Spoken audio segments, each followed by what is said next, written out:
still very much open as the Rose Art Museum, and one of our most enormous pleasures is to partner in events like this. You know, when the history of the Rose gets written, I don't know who will write it, but when that happens, I hope whoever does write it will cover broadly to me personally, but to the history of the museum, the extraordinary collaboration initiated by Mark Auslander and Andreas Teubler, collaborations here over recent years at the Rose.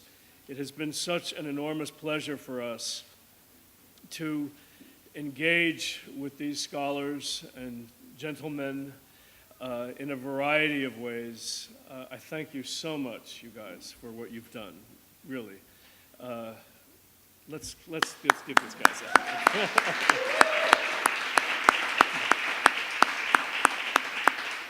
They have been effusive, bubbling with ideas, and enormous generosity, bringing in their students, whom I also salute and thank. So thanks, you guys. This is another step in our ongoing collaboration. I welcome you all, and thank you for coming, and I would like to introduce and hand over the afternoon to Mark Auslander. Thanks.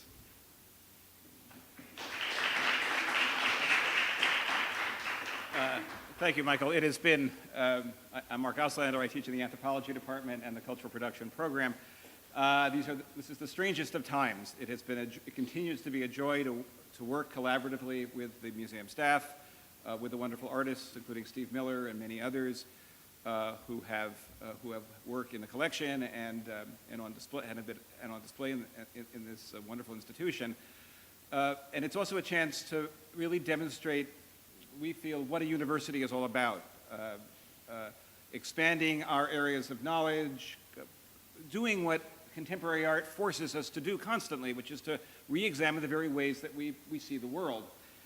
And this day, this extraordinary day, Darwin Day, which is a global celebration throughout the world of the 200th anniversary of the birth of Charles Darwin and the 150th anniversary of the publication of On the Origin of Species, is an extraordinary global opportunity to come together and really ponder the intersection of all the things that in a sense, make life worthwhile, the intersection, the entanglements of science, of arts, of the greatest aspirations of the human spirits, and the interesting intertwinings we sensed of art, of the creative process, and scientific thought. There are many wonderful quotes from On the Origins of Species, a great work of literature as well as science. But it's really, I think, the very close of it that I think inspired, in some ways, this commentary. Thus from, I'll just read it aloud because it's one of the great phrases in the history of science, and reminds us that the contemplation of art and the constant traffic between art, literature, the world of letters, and scientific thought was self-evident to the Victorians, of course, and echoes in very fascinating ways today, even though we have all sorts of bifurcations, all sorts of debates nowadays between the values of science and the values of the humanities, between this seeming dichotomy between art and financial value. But let's just spend a moment thinking about this famous passage. Thus, from the war of nature, from famine and death, the most exalted object which we are capable of conceiving, namely, the production of the higher animals, directly follows. There is grandeur in this view of life, with its several powers, having been originally breathed into a few forms or into one, and that, whilst this planet has gone cycling on according to the fixed law of gravity, from so simple a beginning, endless forms, most beautiful and most wonderful, have been and are being evolved. So to stand in this gallery for the exhibition, Master of Reality, curated by our colleague Joe Wardwell, and to look, at all these works, but perhaps especially at Matthew Day Jackson's fabulous Towers, which allude in so many ways to the history of evolutionary thought intertwined with the work of the imagination, a work that we're going to return to, I think, from time to time throughout this afternoon. There are many interesting intertextual allusions to the works that to this work that we'll talk about. but the various sort of paradoxes of the way that mapping the cosmos, moving back and forth in time, and contemplating the work of the imagination in summoning up new worlds, new visions of pasts, new visions of possible futures.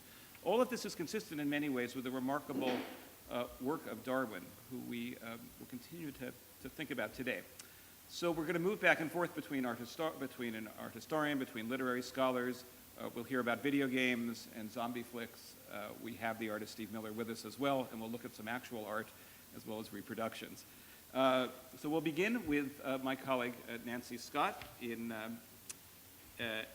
our Department of Fine Arts, which has been, Nancy has been at the forefront of the sort of ongoing struggle and we'll be hearing some about that, of course, more in the weeks to come.